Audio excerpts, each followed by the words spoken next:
Welcome to the deep dive. Today, we're really getting into some core ideas, trying to shed light on some fundamental truths about, well, being alive. Yeah, and we're focusing very specifically on a particular foundational teaching. It lays out some really essential principles. And crucially, like you said, we're looking just at the content of the teaching itself. We're not going to be discussing the person who originally presented it. Exactly. The focus is purely on the ideas and what they mean. Right.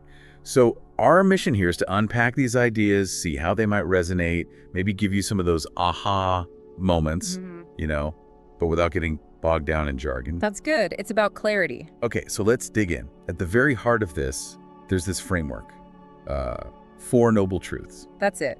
And the claim being made is, well, pretty profound. How so? That basically within these 4 truths, you can find a complete understanding of, well, everything. Universal realities of life, the cosmos. It's meant to be totally comprehensive. Wow, okay. Comprehensive. And it even says, doesn't it, that any new ideas, things that seem groundbreaking, They'll still fall under one of these 4 truths. That's the assertion. which leads to this warning. I found this part quite striking. It cautions against thinking you could have some kind of reasoning outside this framework. Yeah, it frames that as a misunderstanding. Almost like arrogance, Like you're missing the point if you think you're beyond it. Right. And it emphasizes that the real paths to genuine happiness, lasting peace, they're found only within these truths. Okay, so what are they? Let's get some simple definitions down first.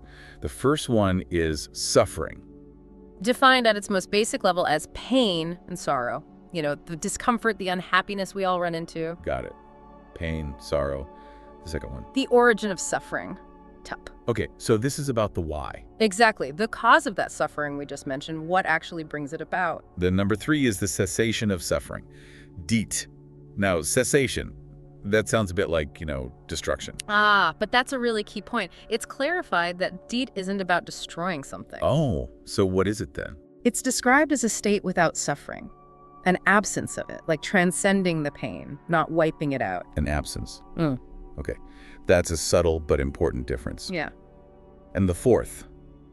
The path to that cessation. So, the how-to. Pretty much. The way, the method, the practices you follow to reach that state free from suffering, to reach date instrument. And the term for these truths, the overall name, it means something special, right? Yes, it carries this sense of being miraculous or most noble. It highlights just how important and profound they're considered to be. Okay, so let's circle back to that first one. The truth of suffering. Yeah. The teaching says this is the very first thing we need to recognize. That's right. Start with suffering. Which, as you mentioned, might feel a bit surprising, maybe even counterintuitive. Life has joy too, right? Good moments. Absolutely. There's a natural reaction to think, why start with the negative? And the source material mentions that even really smart people, highly intelligent individuals, might not immediately grasp why suffering is the primary thing to acknowledge. The first hurdle, almost. It suggests it requires a kind of courage to face it directly. It really does challenge our usual way of thinking, maybe our tendency to focus on the good stuff and push the difficult parts away. It does. It asks us to look squarely at something we might prefer to avoid. Now, this teaching, when it was first presented, the audience was specific. It wasn't just a general lecture. That's right. The initial audience is described as these 5 individuals who already had a lot of prior learning. They were considered wise. And they had this background. They were former royal attendants. Yes, they had followed the prince initially after he left his royal life, but they had a falling out later. About what? Disagreements over extreme ascetic practices. They thought he'd given up the harsh path, so they left him. Interesting. So they were already deeply engaged in spiritual seeking. Very much so. And the text emphasizes this point, that understanding these truths, really getting them, requires a sharp mind, not just an ordinary level of thinking. So what does that imply for us, listening now, engaging with these ideas? Well, the suggestion seems to be that if you're drawn to this, if you're willing to explore it, that itself indicates you likely have the capacity to understand it.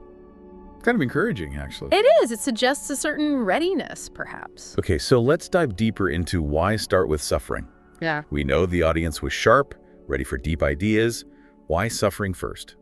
Well, the teaching argues it's because suffering addresses the absolute most fundamental aspect of our existence, something that's always there but often overlooked. Overlooked how? Well, the assertion is that our entire lives, everything we do, revolves around this interplay, this axis between suffering and happiness.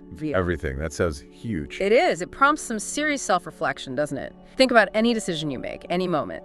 Is it deep down motivated by trying to get happiness or trying to avoid suffering? Let's try that. Why am I, say, listening to this deep dive right now instead of, I don't know, watching a movie? Well, perhaps you're seeking the satisfaction of learning something new, understanding. That's a form of happiness, right? Intellectual pleasure. Yeah. Avoiding the suffering of maybe feeling uninformed or stagnant. Okay, I can see that. What about big life things, like getting married?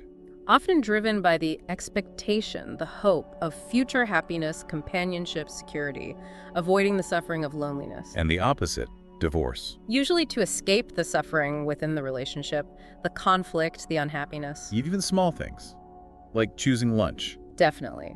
You pick a restaurant hoping for tasty food pleasure and maybe good value, avoiding the displeasure of bad food or feeling ripped off. Or clothes, picking an outfit that makes you feel good. Right. Seeking the happiness of feeling attractive or comfortable, avoiding the discomfort or unhappiness of feeling, well, frumpy or self-conscious. So the teaching's argument is, you really can't find any action, conscious or not, that isn't tied back to this suffering-happiness axis. That's the core argument. It's always there, underlying everything. Even if we're focused on the surface level, the taste, the price, the look, the deeper drive is avoiding call and pursuing V. So even if we don't think in those terms explicitly, like, I don't usually say, I'm choosing this sandwich to avoid the suffering of hunger and gain the happiness of flavor. Exactly. We don't usually frame it that way. But the teaching suggests that that's the fundamental mechanism operating underneath. Recognizing that is key to understanding this first truth. And this approach, starting with suffering, identifying it as the core issue, that's unique to this teaching. It's presented as a distinctive feature. Many other traditions might approach suffering differently. How so? Well, often there's a reliance on, say, a divine figure, a god, who is asked to intervene or solve human problems, including suffering. Right, like the idea of praying for relief or looking towards a heavenly afterlife as the ultimate escape from earthly suffering. Precisely. Often there's a concept of a creator, and heaven is the reward for living righteously, the place where suffering ends. And getting there might involve intermediaries. Often, yes. Prophets, saints, clergy, figures who guide people or act as conduits, requiring specific beliefs, rituals, or devotions. So while other beliefs debate maybe who the divine authority is or the exact path to heaven, this teaching kind of bypasses that debate by focusing on the universal experience itself, seeking happiness, avoiding suffering. That's constant, regardless of belief system. it's important to respect all those different views, of course. Absolutely. But the distinct thing here is the direct confrontation with suffering as the starting point for understanding and resolution. What about something like science? How does that fit in? Is science also about suffering and happiness? The argument is made that yes, fundamentally it is. Think about medicine. Okay, yeah. Curing diseases, fixing injuries, that's obviously about reducing suffering. Improving health, extending life, increasing well-being, a form of happiness, or agriculture. Fighting hunger, malnutrition, preventing the suffering of starvation. Exactly. Developing machinery. Reducing hard physical labor, the suffering of toil. Making things easier. Air conditioning. Mitigating the suffering of extreme heat or cold. Technology like phones or transportation. Reducing the suffering of isolation, of inconvenience, making connection and movement easier, which brings a form of ease or happiness.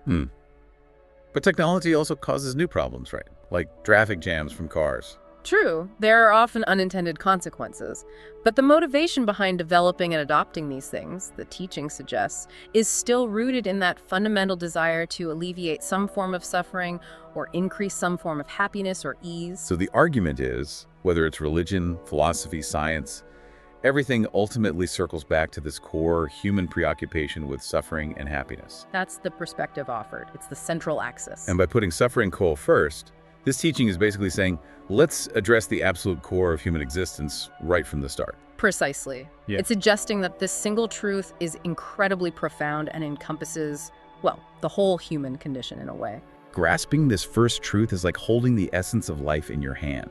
That's a powerful image. It is. It sets the foundation for everything else that follows in the teaching. But, okay, while a lot seems to be about my suffering, my happiness, People aren't always just self-centered, are they? No, absolutely not. And the teaching acknowledges this clearly. We see people dedicating their lives to helping others, reducing their suffering. Like doctors in war zones or people running charities. Exactly. The teaching uses that image of a lotus flower rising clean above the muddy water. These individuals transcend a purely personal focus. So how does that fit the suffering-happiness axis? Well, their actions are still rooted in that axis, but it's directed outwards. They are working to alleviate the suffering of others and increase the happiness of others. Okay. So the same principle, just a different focus. Yes. And the implication is that these selfless actions are incredibly valuable and contribute to a better world for everyone. They generate positive energy, positive merit. Now, you mentioned heaven earlier in other traditions. This teaching talks about things like heavenly realms too, right? Yeah. As potential outcomes. It does acknowledge them, yes. As possible, temporary results of living virtuously, accumulating good karma. But it's not the ultimate goal here. No. The ultimate goal for completely resolving suffering isn't just a temporary heavenly state. It's something called liberation jitvat, or nirvana nibbana. Which sound maybe a bit abstract compared to pearly gates and streets of gold. They can seem that way, and that's why, perhaps, other traditions promising a more easily pictured heaven might seem more immediately appealing to some. Yeah, the source mentioned a funny anecdote about that child finding the idea of heaven with just trees and sheep less exciting than, say, modern comforts. Exactly. It highlights the difficulty in grasping these deeper, more subtle spiritual goals compared to tangible rewards. This teaching also talks about suffering being relative. What does that mean? It uses analogies like, think about an ant, a human, and maybe a celestial being, a diva. What's huge suffering for an ant, like getting caught in a sprinkle of rain? For a human, it's nothing, maybe even pleasant. Right, and what a human strives for. Maybe wealth, a nice house. Might be completely insignificant, maybe even look like junk to a celestial being with a vastly different perspective and state of existence. So our idea of suffering and happiness depends on our viewpoint. Exactly. Our everyday experience is relative. But the teaching statement that all existence involves suffering, that comes from an absolute perspective. An absolute perspective, meaning Meaning a deeper understanding of the inherent nature of conditioned existence, its impermanence, its unsatisfactoriness, the subtle suffering woven into its very fabric, even in seemingly pleasant states. So when we feel happy, that's real, but it's relative happiness. The absolute view sees a deeper layer. That's the idea. And grasping that distinction, understanding both the relative and the absolute view, is presented as a key part of wisdom. It's also argued, isn't it, that pretty much everyone, rich or poor, experiences effort and struggle just to, well, live, to sustain themselves. Yes, there's almost always some level of striving involved in maintaining life, providing for oneself and family. Even people who seem to have it easy. The teaching connects this to merit folk. Someone living effortlessly now likely accumulated positive causes, good merit, through past efforts, often efforts that involved helping others. So effort is key, but there's a difference between effort just for yourself and effort that helps others. A significant difference. Effort focused on benefiting others is seen as more noble and leading to more lasting positive results, greater merit, deeper fulfillment. And that merit reflects in how others treat you. Respect, goodwill. That's often seen as a reflection of it, yes. It encourages us to choose the path of generating merit by helping others rather than just focusing on personal gain. Beyond just basic survival, life is full of relationships, right? Family, friends, work. And these, the teaching points out, bring their own kinds of worries and responsibilities. Obligations to parents, children, spouses. Extended family, friends, neighbors, colleagues, even your duties as a citizen. It's a whole web of connections. And while these connections are often sources of joy, they also inevitably bring concern, responsibility, a lack of complete ease. There's always something or someone to think about, to care for, potentially to worry about. Then there's larger scale suffering too. Wars, disasters. Yes, external events that cause widespread suffering beyond individual control. And the teaching also mentions karma from the past. How does that fit in? The idea that influences from past actions, even past lives, can ripen unexpectedly in this life, bringing challenges or difficulties even if you're living well now. Like old debts coming due. Sort of, yes. An analogy used is owing debts from previous existences that you now have to repay, often in ways that seem unfair or unrelated to your current actions. It adds an element of unpredictability. Okay, thinking about all this, the constant effort, the worries, the past karma, it can feel a bit bleak. It could initially, yes. It's a stark picture in some way. But the point isn't just to feel bad. No, not at all. The point is courage. Courageously facing this truth, understanding it deeply, is presented as the essential first step towards actually moving beyond it. Towards that absolute perspective you mentioned. Exactly. Towards transcending the limitations of relative suffering. The teaching offers a path, a way through this, not just a description of the problem. A wise, intelligent path, it sounds like. We'll get more into that path later, I assume. Yes, the subsequent truths detail the origin and the way to cessation. But understanding this first truth fully is foundational. There's also this idea of suffering from boredom, from having nothing to do. Yes, the suffering of inertia, almost. Even when things are fine externally, no major problems, a lack of purpose or engagement can lead to restlessness, dissatisfaction. Like that feeling on a Sunday afternoon when you've done all your chores and you just pace around looking for something. Exactly. Seeking distractions, going out, scrolling online, watching something just to fill a kind of inner void. That restlessness itself can be a subtle form of suffering. We almost create our own problems sometimes, just to feel engaged. It can seem that way. This is contrasted with finding genuine contentment through things like meditation or spiritual practice, which cultivates an inner peace not dependent on constant external stimuli. The teaching also talks specifically about the suffering of old age. That hits home for many. Yes, it lists various hardships, financial dependence, potentially losing autonomy. Maybe feeling disrespected or ignored by younger people. Deteriorating health, obviously. Chronic aches, pains, discomfort, declining senses hearing, sight, leading to isolation. Memory loss, feeling fuzzy mentally. A sense of loneliness, perhaps feeling irrelevant. Maybe losing the respect you once had because your abilities seemed diminished. It's a tough list. Is there any contrast offered? Yes. It contrasts this with elderly spiritual practitioners, monks, or nuns perhaps, who often retain deep respect due to their accumulated wisdom and virtue. It suggests inner cultivation matters. So the advice is, build up that positive merit, that fuk, while you're young and able, to cushion the blows of old age. That's the strong suggestion. The source even included part of a poem about lonely elderly parents. Quite moving. And it mentions specific anxieties women might face about aging, losing beauty. Yes, acknowledging that societal pressures add another layer of potential suffering there. Then there's illness. That seems pretty straightforward suffering. Universally understood, yes. Pain, discomfort, weakness, the fear it brings. Seeing people in hospitals really drives that home. The teaching notes illness can vary in severity and timing, and even hints that some illnesses might have non-physical roots alongside the obvious physical ones, spiritual or karmic factors. Which ties into ethical conduct in healthcare too. Indeed. Compassion becomes crucial. And then the suffering of death. A big one. The fear largely stems from the unknown, right?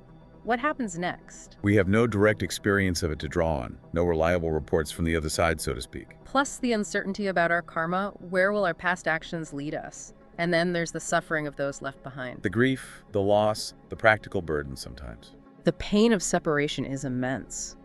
The teaching suggests, though, that a life lived with awareness, with virtue, can lead to a more peaceful passing, less fear for oneself, less turmoil for others. That ties into another specific suffering.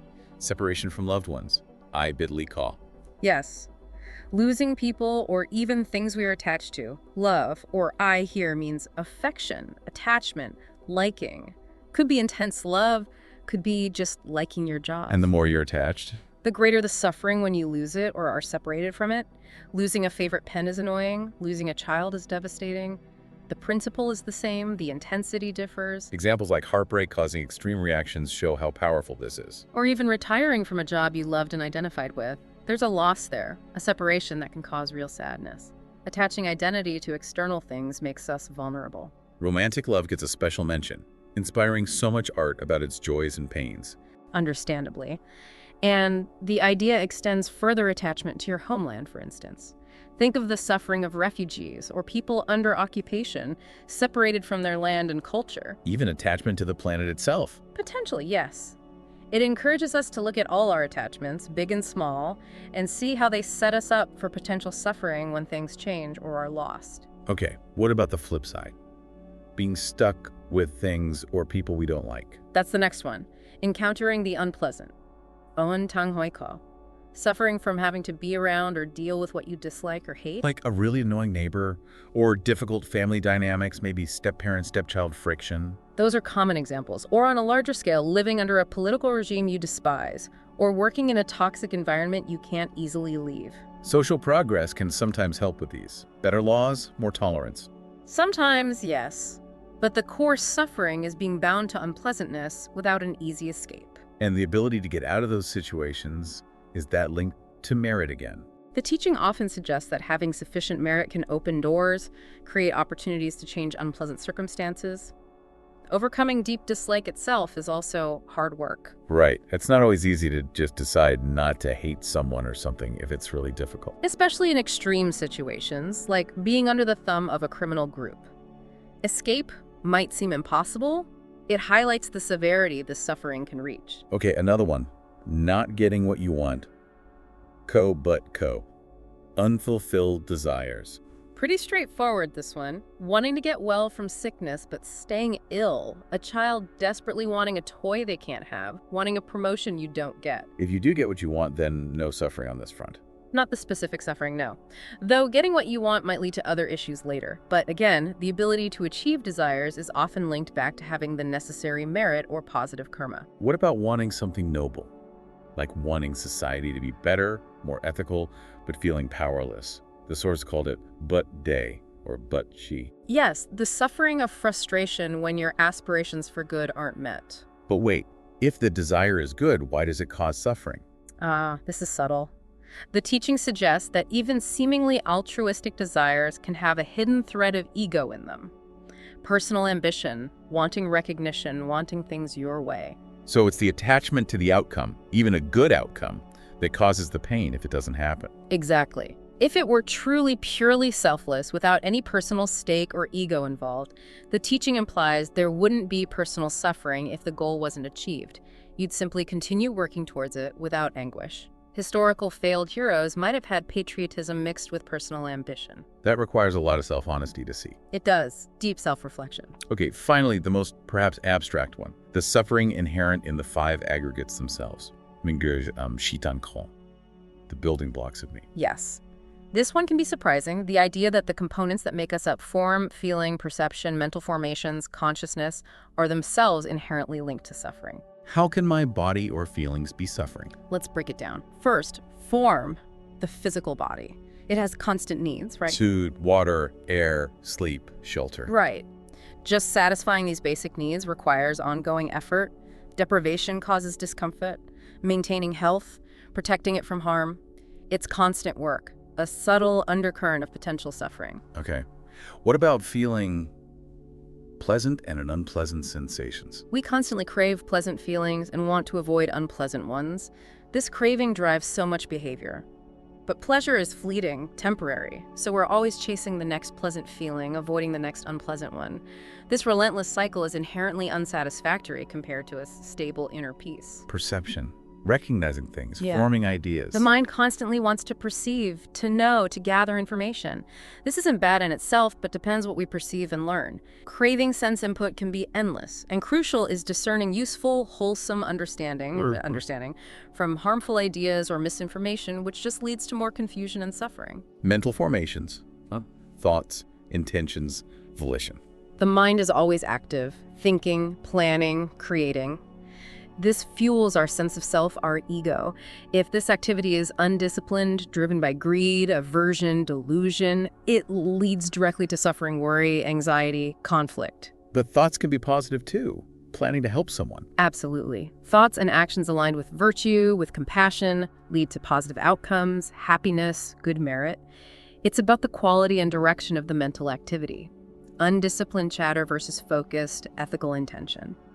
Meditation helps calm that chatter. And consciousness. Awareness. Consciousness is always consciousness of something, a sight, a sound, a thought, a feeling. Because it's tied to these other aggregates which are impermanent and potentially sources of suffering, consciousness itself is caught in that same web.